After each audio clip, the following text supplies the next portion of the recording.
बालेश्वर में healthy life Yoga महाविद्यालय पक्ष पालित है आंतर्जातिक योग दिवस।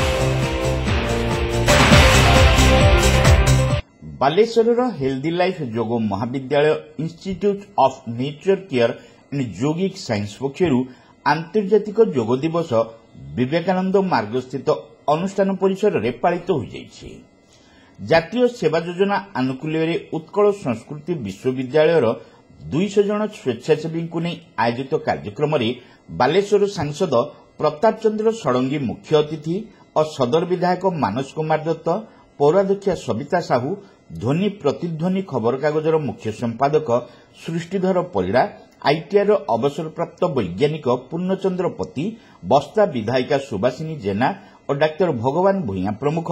सम्मानित अतिथि भाव जोगदे मानव शरीर पर योगासन उपादेयता और शिक्षादान क्षेत्र में हेल्दी लाइफ अनुष्ठान शैक्षिक परिवेश संपर्क में आलोकपात करथिले। योग ही शरीर को निरोग रखिबा सहित मानसिक शांति और आनंद देइथाय बोली अतिथि माने मत प्रकाश करथिले। विचार सागर मंथन करके जो अमृत भागला जहाँ को योगात्मक भी कह पारे ये पृथ्वी को अमृत जीवन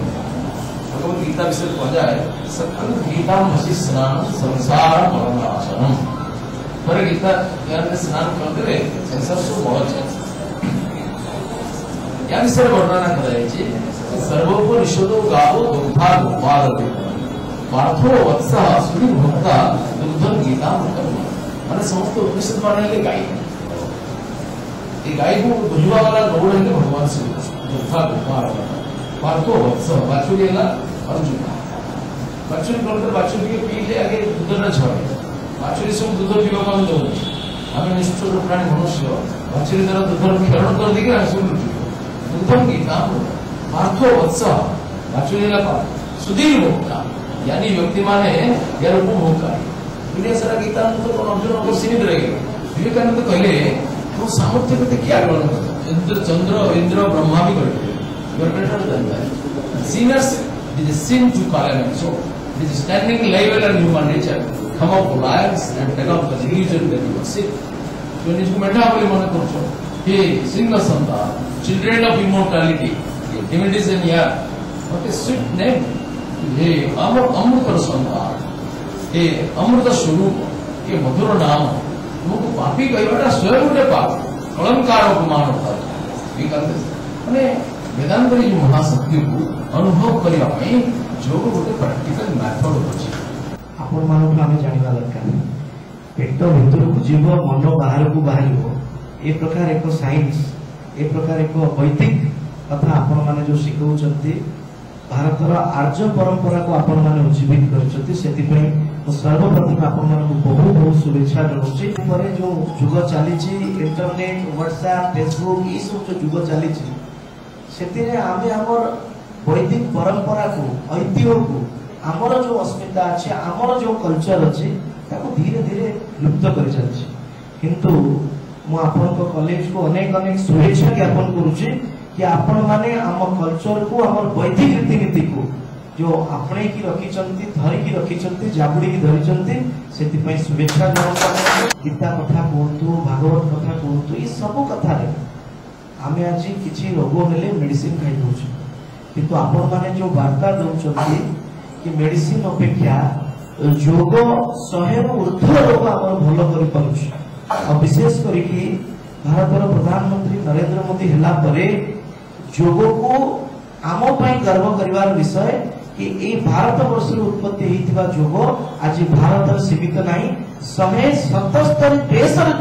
योग दिवस पालन करा जाउछि सेटा हम पई सब गर्व है। मन को सुस्थ रखिबा सहित शरीर को मध्य बहुत भलो रखिबो ए योग दिवस रे आपण माने निश्चित भाव में किसी समय काढ़ी योग आईन तुम शिखी सब प्रकार योग शिखीच मैडम शिक्षा दौरान इंस्टीट्यूशन तेणु आम मन शिखा दरकार जी जहाँ समय मिलूँ आम निश्चित करूँ तेणु आपण मैंने प्रसार करी ए संस्था को आहरी आगू को नि तेणु शरीर को भल रखा सहित मन को ରଖୁଛି ଇଏ ହେଉଛି ଯୋଗ ଯୋଡ଼ିବାର ଜିନିଷ ହେଉଛି ଯୋଗ ଯେମିତି ଯୋଗ ସହିତ ଶରୀର ଯୋଡୁଛି ମନ ଯୋଡୁଛି ମନ ସହିତ ଆତ୍ମା ଯୋଡୁଛି ଆତ୍ମା ସହିତ ପରମାତ୍ମା ଯୋଡୁଛି ତେଣୁ କେବେ ବି ଆପଣ ମାନେ ଭାବିବନି ଯେ ଗୋଟେ ଯୋଗ ଦିବସ ଗୋଟିଏ ଦିନ ସବୁଦିନ ଯୋଗ ଦିବସ ପ୍ରତିଦିନ କଲେ ନିଶ୍ଚିତ ଭାବେ ବେନିଫିଟ୍ ପାଇବ ତେଣୁ ଆପଣମାନଙ୍କୁ ସମସ୍ତଙ୍କୁ ମହାବିଦ୍ୟାଳୟର ଛାତ୍ରଛାତ୍ରୀ ଓ ସ୍ୱେଚ୍ଛାସେବୀଙ୍କୁ ନେଇ 7 ଦିନ ଧରି ବିଭିନ୍ନ ସ୍ଥାନରେ ଆୟୋଜିତ ଯୋଗ ଶିବିରରେ ଯୋଗ ଚିକିତ୍ସା ଓ ପ୍ରତିଯୋଗିତା ଅନୁଷ୍ଠିତ ହୋଇଥିଲା। ଏଥିସହିତ ଚାରାରୋପଣ ସଫେଇ ତମାଖୁମୁକ୍ତ ସମାଜ ସ୍ଥାପନ ପ୍ରଭୃତି ସ୍ୱାସ୍ଥ୍ୟ ସଚେତନତା କାର୍ଯ୍ୟକ୍ରମ କରାଯାଇଥିଲା। ଏହି ଅବସରରେ ଶ୍ରେଷ୍ଠ ପ୍ରତିଯୋଗୀ ଓ ସ୍ୱେଚ୍ଛାସେବୀଙ୍କୁ ଅତିଥିମାନେ ସମ୍ମାନିତ କରିଥିଲେ। ଅନୁଷ୍ଠାନର ଅଧ୍ୟକ୍ଷା ଦେବୀ ଅର୍ଚ୍ଚନା ଦାସ ଓ ନିର୍ଦ୍ଦେଶକ ତଥା NSS program officer Chittaranjan Sahu ପ୍ରାକୃତିକ ଚିକିତ୍ସା ଓ ଯୋଗ ମାଧ୍ୟମରେ କିପରି ସୁସ୍ଥ ରହିପାରିବେ ସେ ସମ୍ପର୍କରେ ବିସ୍ତୃତ ଆଲୋଚନା କରିଥିଲେ। ଅଧ୍ୟାପିକା ଅନିତା ମିଶ୍ର ଓ ଶୀତଳା ଦାସ କାର୍ଯ୍ୟକ୍ରମ ପରିଚାଳନା କରିଥିଲେ। ଅଧ୍ୟାପକ ଅଭିଷେକ ଦାସ ଶେଷରେ ସମସ୍ତଙ୍କୁ ଧନ୍ୟବାଦ ଅର୍ପଣ କରିଥିଲେ।